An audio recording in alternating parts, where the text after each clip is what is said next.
Welcome back everyone, I'm K Plays Games, this is EVE Online. I am once more in a Ferox, so it's time for another level 3 mission. And the mission we are doing today is Unauthorised Military Presence. This badge here tells us it's against Serpentis, so we want to be dealing either kinetic or thermal damage. That's fine, we fire railguns, so kinetic and thermal is the only two types of damage we can do. And we are being tasked with retrieving 10 units of militants with a total volume of 20 cubic meters, and not going to be a problem. For this mission we are being paid 310,000 ISK and 958 loyalty points, with a time bonus of 237,000 if we do it within 2 hours and 14 minutes. It is in this system, so there is zero travel time. So let's click accept and go and blow up some bad guys, shall we? Alright, there is an in-gate and there is a welcoming committee, and the welcoming committee seem to be pretty much on our optimal range, so this will not take long.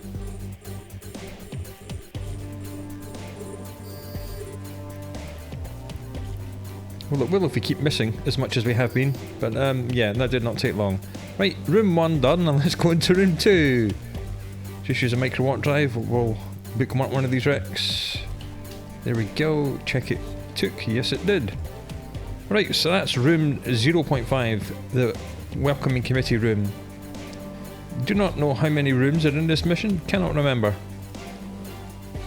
I suppose we'll find out very soon. Warp drive active. And away we go into room 2.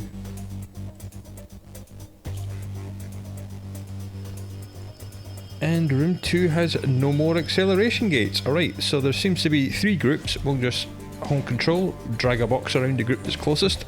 They are also pretty much bang on our optimal range, so they are all going to explode very quickly. As usual, we'll try and get rid of the frigates first.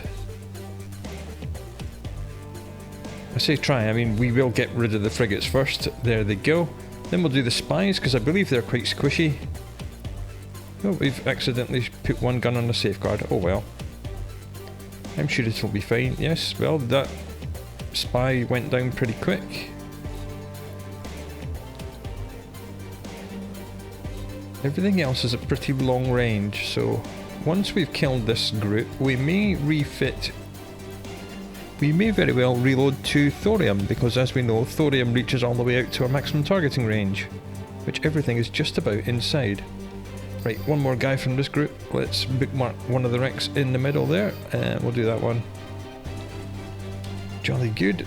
Right, where are the personnel transports? They're up there on this group. So I'm going to attack this group first. And group the weapons, right click, reload to thorium. I'm going to untarget the personnel transport. I do not want to destroy it yet.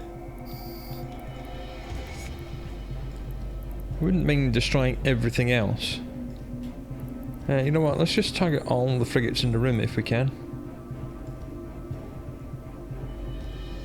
Oh, okay, they were sensor damped, so we've lost lock. That's okay, gives me time to reload, that's not a problem. We want everything to come closer anyway.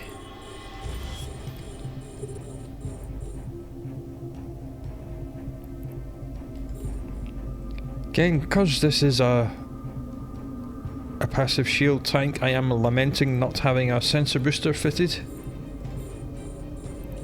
I mean, they've only cut us to 80 kilometers, so it's not too deadly. And every ship we remove, we'll be taking some sensor dampening off the field, because yes, the frigates are sensor dampening us as well. So if we can get rid of these little guys. Like so. There'll be less sensor damps, which means we can target things more easily. Bloop. Bang. Ah, good. Seems that we've half killed like half of the frigates. Luckily for us, they have not managed to heal themselves. Good for us, bad for them. And one more frigate to go, and then we'll start working on the cruisers. And there it goes. Doesn't really matter which order we do these in. If they come within, say, 55, then I'll reload to antimatter. I think the optimal range for this is 68, so they're all pretty much bang on optimal. I think the fall-off range for antimatter is 63. There's no point reloading to antimatter at kind of 60-ish, because it being in fall-off range, it'll make it less accurate, even though it does more paper damage when it hits. I'd rather remain at optimal range and be really accurate with this and hit really well with it. And just like that. As you see, the hit quality on the bottom of the screen, we should see a lot of penetrates, smashes, and even some wrecks.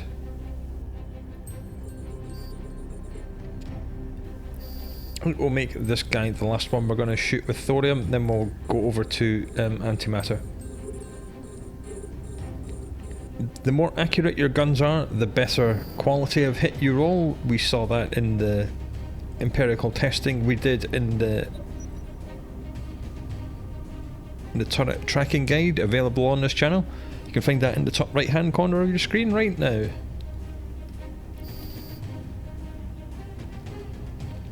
See, these are mostly hits, and because they're coming closer, they're going to get more penetrates and smashes.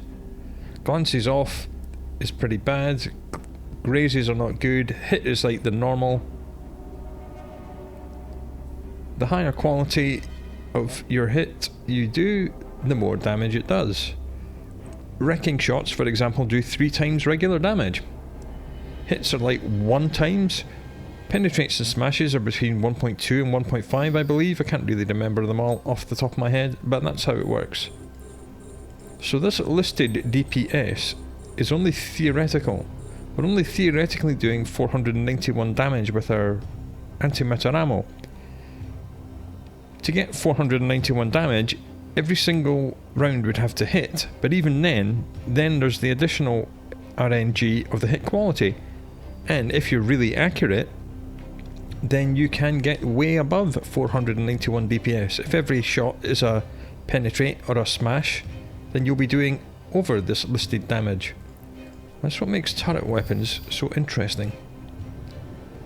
We're on direct approach to him, he's on direct approach to us, lots of penetrates, and now he's dead, so let's just continue and pick up his wreck. Check we have 2 bookmarks, yes we do. Alright, well our shield is at literally 100%, 13,716 hit points. So I don't think we actually got hit once there, and if we did, we repaired it already. And that is again why you want long range fits for level 3 missions. Drive active. The Noctis has actually got some work to do, that's good, I like that. So let's speak to the agent, hit the mission in, and we'll come and loot both of these rooms. Nice and easy, that's the way we like it. Right, let's complete the mission. And that was 10 minutes runtime, not too bad. As I said, I'll go and get the Noctis, I'll clean up, and then we'll review how much we made.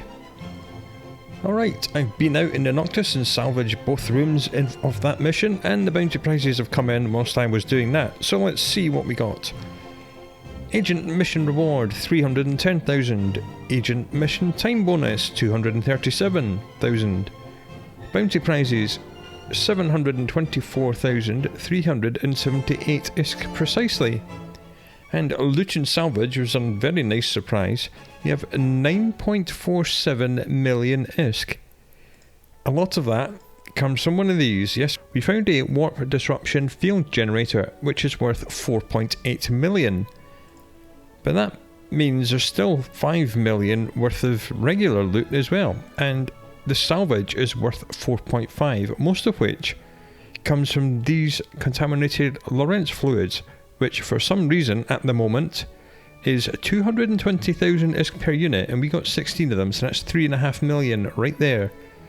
So, adding all this together for this one run of this one mission, we have a grand total of 11.6 million ISK, which is by far the most we've got so far in this series, and that's really rather good for a level 3 mission that only takes 10 minutes. So that was a lovely surprise. and see what surprises we come up with next time. Until we meet each other again, do look after yourself, and I'll talk to you again very soon.